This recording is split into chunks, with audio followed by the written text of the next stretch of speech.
प्रार्थनान हेच मुचे मागणी, हीच मुची प्रार्थनान हेच मुचे मागणी.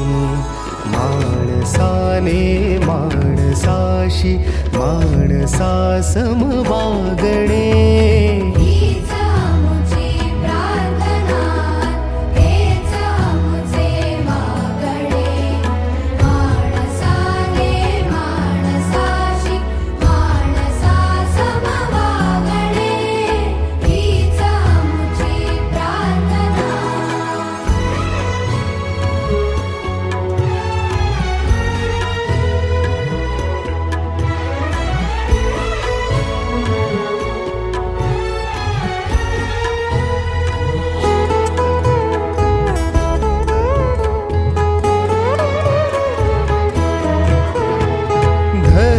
जाती प्रांत भाषा द्वेष सारे संपू